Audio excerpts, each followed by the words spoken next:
The drums that morning carried only one meaning. The king had chosen a wife. Everyone in the village understood what it meant the moment the sound echoed through the streets. Women stopped their work, men gathered in small groups, children ran from house to house spreading the news. It was a tradition older than memory. Whenever the king desired a new wife, the elders would present the most beautiful girl in the land, and she would be taken to the palace. No girl had ever refused. No family had ever questioned it. People believed the peace of the land depended on obedience. That morning, the royal messengers walked through the village announcing the chosen name. "Hear the king's decree," one messenger shouted loudly. "The great King Igwe Naji has chosen Amarachi, daughter of Okeke, to become his wife and queen." The news spread quickly, and within minutes, people were already rushing toward Amarachi's family compound. Her younger brother Chinedu arrived first, breathing heavily. "Amarachi," he called, "something has happened." Amarachi looked up calmly. "Why are you shouting like that?" she asked. Chinedu stared at her as if the words were too heavy to speak. "The king has chosen a wife," he finally said. Amarachi nodded slightly. "Then someone's daughter will enter the palace." Chinedu swallowed. "Yes, but the messengers are calling your name." Amarachi froze. "What?" "They said the king chose you," Chinedu replied. Before she could respond, loud voices approached. The royal messengers arrived with several elders following them. The taller messenger stepped forward and raised his voice again. "Amarachi, daughter of Okeke, step forward and hear the words of the king." Amarachi stood quietly. "I am Amarachi." The messenger nodded. "The king has chosen you as his wife. In 3 days, you will enter the palace and become queen."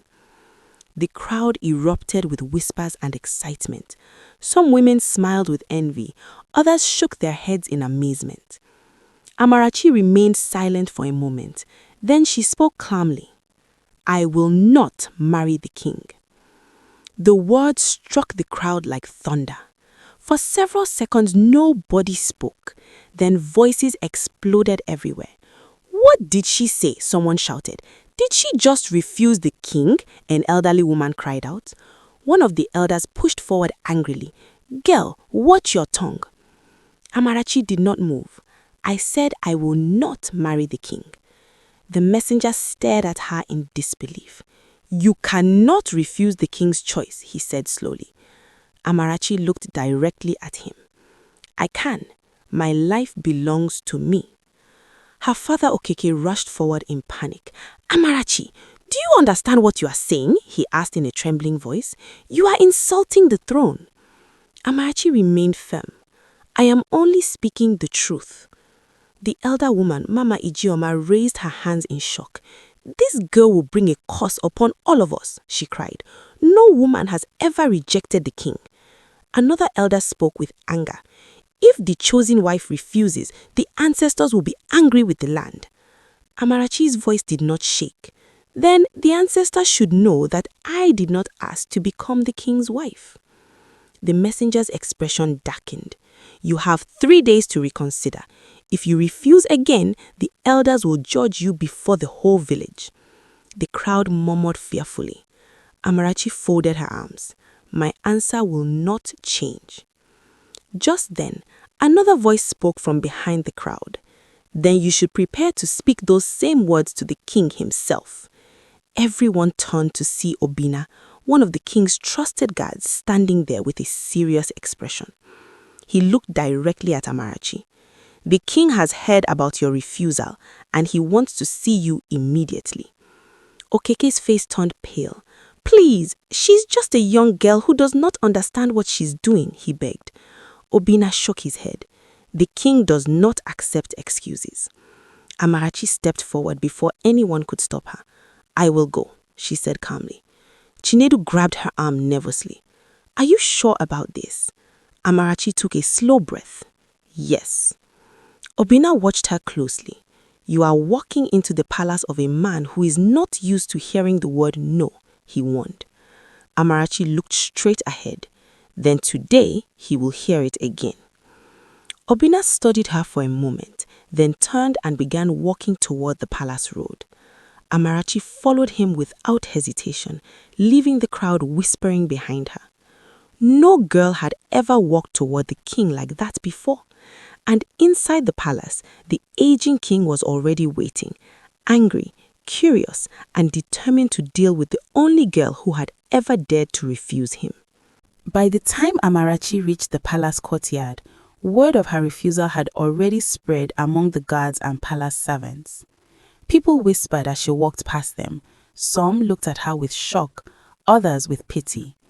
Obina stopped in front of the large palace entrance and turned to face her.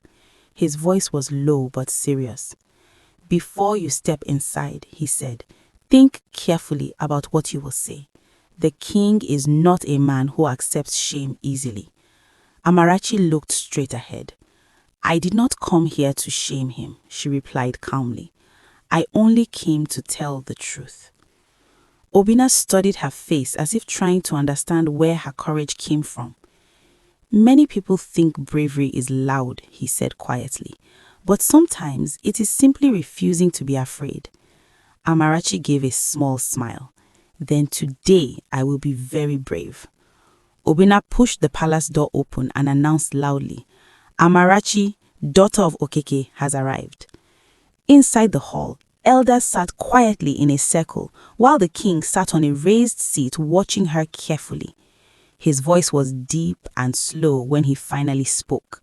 "So, you are the girl who believes she can refuse the throne." Amarachi stepped forward and bowed slightly out of respect. "Great king," she said, "I did not mean to offend you." The king's eyes narrowed. "Yet you have done exactly that."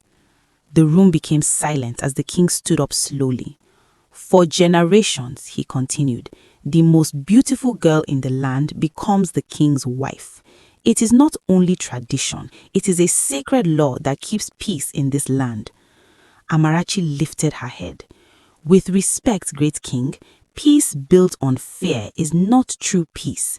A loud murmur spread through the elders. One elder shouted, "This girl speaks too boldly." But the king raised his hand for silence. He walked closer to Amarachi and studied her face carefully. "Tell me something," he said. "Why would a poor farmer's daughter refuse a life of power, wealth, and honor?" Amarachi answered without hesitation. "Because none of those things belong to me if I am forced to accept them." The king stared at her for a long moment. Then he laughed quietly, though there was no joy in it. "You are different," he said slowly, "but difference can be dangerous." Amarachi did not step back. "So can silence," she replied. The king's expression hardened. "You have one final chance," he said firmly. "Return home. Think carefully. In 3 days, you will stand before the elders. If you still refuse the throne, the council will decide your punishment." One of the elders leaned forward and spoke with warning. "And the punishment for dishonoring the king has never been light." Amarachi felt the weight of every eye in the room, but her voice remained steady. "My answer will still be the same." The king's eyes grew cold. "We shall see," he replied. Obina watched Amarachi as she turned to leave the hall, and for the first time something uneasy crossed his mind. Because if Amarachi truly refused the king before the elders, the entire village might soon face a judgment far worse than anyone expected. 3 days passed quickly, but the tension in the village grew heavier with each sunrise. Everywhere Amarachi walked, people whispered behind her back. Some looked at her with anger, others with worry, and a few with quiet admiration. No one had ever challenged the king's choice before, and the fear of what might happen next filled every conversation. On the morning of the 3rd day, the elders gathered in the village square to hear her final decision. The entire village came to watch. Amarachi stood before them calmly, while her father Okeke sat nearby with his head bowed in shame. Chinedu stood beside him, his eyes fixed nervously on his sister. The eldest of the council, Elder Ngwaka, raised his staff and spoke loudly so everyone could hear. "Amarachi, daughter of Okeke, You were chosen by the king to become his wife. This is a sacred tradition that has protected this land for generations. Today, you must answer clearly before the elders and before the people. Do you accept the king's honor? The crowd held its breath. Amarachi looked around slowly at the many faces staring at her. Then she spoke. I respect the king and the elders of this land, she said calmly, but I cannot marry someone because I am forced to. A loud murmur swept through the crowd immediately. One elder slammed his staff against the ground. You speak as if tradition is a prison, he shouted. Amarachi met his gaze. Tradition should guide people, not trap them. Elder Nwaka leaned forward with a serious expression. Girl, you must understand what your refusal means. The peace of this land depends on obedience to the throne. If you reject the king publicly, the ancestors may punish everyone. Several villagers began shouting angrily. She will bring disaster, someone yelled. The farms will fail, another woman cried. Amarachi listened quietly before answering again. If peace only exists because people are afraid to speak, then it is not peace, it is silence. The elders exchanged worried looks. Elder Nwaka sighed deeply before speaking again. Amarachi, this council will ask you one final time. Think carefully before you answer. The entire square fell silent again. Do you accept the king's choice and agree to become his wife? Amarachi took a slow breath and lifted her head proudly. No, she said clearly. Gasps erupted across the crowd. Some people shouted in anger, while others simply stared in disbelief. Okeke covered his face with both hands as if he could no longer bear the shame. Elder Nwaka closed his eyes briefly before speaking again. Then the council must consider punishment, he declared heavily. At that moment, a familiar voice interrupted from the back of the crowd. Before the elders make their decision, they should hear the truth. Everyone turned in surprise as Ubina stepped forward. The elders frowned immediately. This meeting belongs to the council, one elder warned. God, do not interrupt our judgment. But Obina did not move. With respect, he said firmly, this matter concerns the throne itself. The crowd began whispering again as Obina looked directly at the elders. You speak of tradition as if it has always protected this land, but there is something the people do not know. Amarachi watched him carefully, confused by his sudden courage. Elder Nwaka's voice grew tense. Be careful with your words, young man. Obina did not look away. The reason the king must marry the most beautiful girl every generation is not because of the ancestors. The square grew dangerously quiet. Obina finished his sentence slowly. It is because of a secret the throne has been hiding for many years. The elders' faces changed immediately, and Amarachi suddenly realized that her refusal had uncovered something far bigger than anyone expected. The entire square fell into a deep silence after Obina's words. Even the elders looked shaken. Elder Nwaka rose slowly to his feet, gripping his staff tightly. Young man, he said with controlled anger, you are standing before the council of elders. Choose your next words very carefully. But Obina did not step back. His voice remained steady. I am choosing them carefully, he replied. The people deserve to know the truth. The villagers leaned closer, their curiosity overpowering their fear. Amarachi watched him with confusion. She had expected the elders to punish her, not to hear a secret that could shake the throne itself. One of the elders pointed at Obina sharply. You forget yourself. The king trusted you as a guard, not as a storyteller. But Obina shook his head. This is not a story. He turned to face the villagers. For many generations, the people have been told that the king must marry the most beautiful girl to keep peace in the land. You are told that the ancestors demanded it. Murmur spread through the crowd. But that is not the full truth, Obina continued. The real reason the king chooses a new wife every generation is because the throne fears losing power. The elders immediately shouted in protest. Enough, one of them roared. You are speaking dangerous lies. Obina looked directly at them. If it is a lie, then explain why the chosen wives disappear after some years. The square exploded with shocked whispers. Amarachi's eyes widened. "Disappear?" she repeated quietly. Several villagers began murmuring among themselves. "My grandmother once spoke about that," someone whispered. "Yes, some queens were never seen again," another voice added nervously. Elder Nyaka raised his voice again to silence the crowd. "Those women entered the palace and lived as queens. That is all the people need to know." But Obina's expression remained firm. "No," he said, "it is not all." Amarachi stepped closer to him. "What are you saying?" she asked quietly. Obina looked at her carefully before answering. "The truth is that some of those women were never meant to rule beside the king," he said. "They were only meant to strengthen his authority." The crowd grew restless. One elder shouted angrily, "Guards, remove this man immediately." But before anyone could move, a powerful voice echoed across the square. "No one will touch him." Everyone turned toward the palace road. King Igwe Naji was standing there, surrounded by royal guards. His face was calm, but his eyes were sharp. Slowly, he walked toward the center of the gathering while the crowd parted for him. The elders bowed quickly. Amarachi remained standing. The king stopped a few steps away from Obina and looked at him carefully. "You have served me for many years," the king said quietly. "Yet today you speak against the throne." Obina lowered his head slightly. "I speak for the truth." The king turned his gaze toward Amarachi. "And all of this began because of you," he said slowly. Amarachi did not look away. "All I did was refuse something that was forced on me." The king studied her face for a long moment before speaking again. "You have caused more trouble in 3 days than any person in this land has caused in 30 years. The crowd held its breath as the king continued speaking. "Very well," he said finally.